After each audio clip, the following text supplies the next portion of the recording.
स्वर्गको बाटोमा आमा तिमी बिना यो घर सुनसान भयो। तिम्रो हाँसो सम्झेर मन रोयो, हात समाई हिँड्ने त्यो न्यानो बाटो आज आँसुले भरियो। तिमीले सिकाएको प्रार्थनाको शब्द अझै मुटुभित्र गुन्जिरहेछ। परमेश्वरको काखमा आज तिमी शान्त निदाइरहेछौ।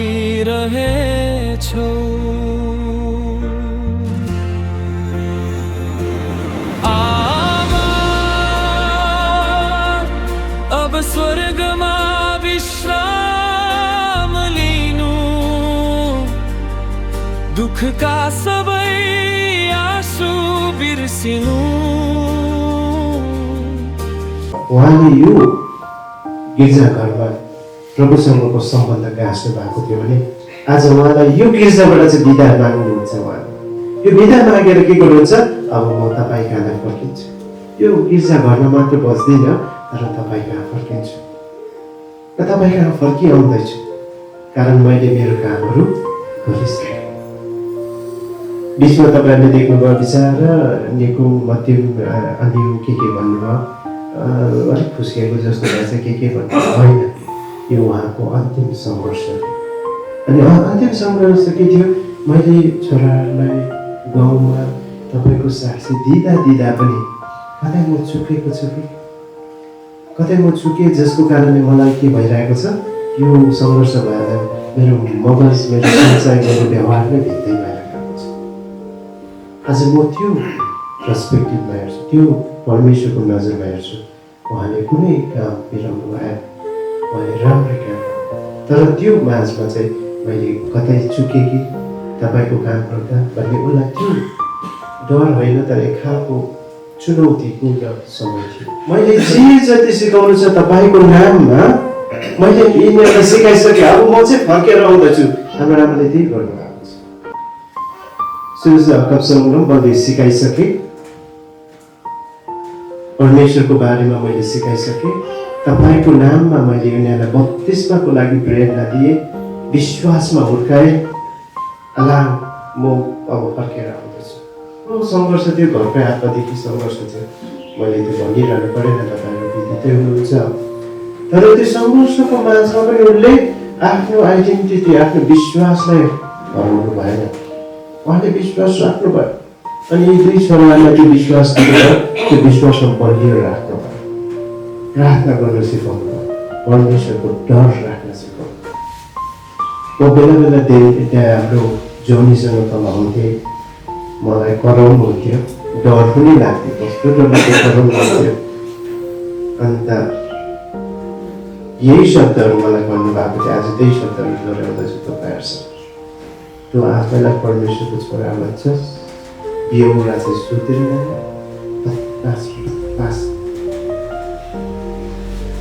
कहिले सुध्रिन्छस्। त्यहाँदेखि म यहाँ आउँदा चाहिँ एकदम सुधो भएर आउँथ्यो, जोनीलाई राम्रो याद छ।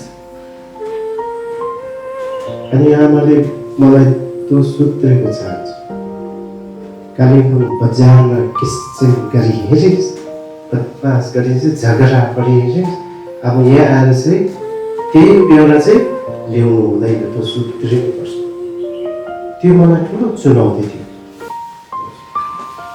जतिजनाले उहाँलाई चिन्नुहुन्थ्यो, बोल्नु भएको थियो, उहाँसँग वार्तालाप गर्नुभएको थियो, उहाँसँग भेटघाट गर्नुभएको थियो। घरको परिवार बाहेक हामी गाउँघरले सबैले उहाँलाई भेटेका थियौँ। यो माझमा उहाँलाई एकदम खुसी र आनन्द दिनलाई कसैले पनि कुनै कुरोमा बन्द पाएको थियो भने कसैले उहाँलाई क्षमा माग्ने मौका पाएन भने पनि आज यो समय यो घडी उहाँलाई बिदा लिँदा तपाईँलाई क्षमा गर्दछु।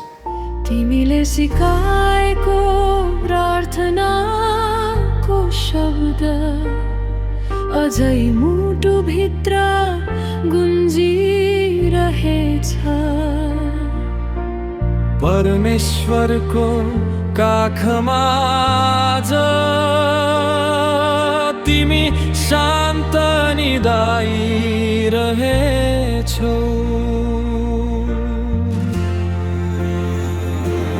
आमा अब स्वर्गमा विश्राम लिनु, दुःखका सबै आँसु बिर्सिनु। स्वर्गदूतले गीत गाउँदा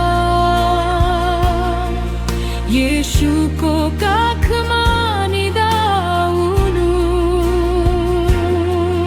तिमी गएको होइनौ आमा, हामी भित्र अझै बाँचिरहेछौ। हरेक प्रार्थनाको आवाजमा तिम्रो माया भेटिरहेछौ। चर्चको त्यो शान्त घन्टी बज्दा तिम्रो सम्झना फेरि आयो। क्रस अगाडि बालिएको दियोले आज मनभरि उज्यालो छायो।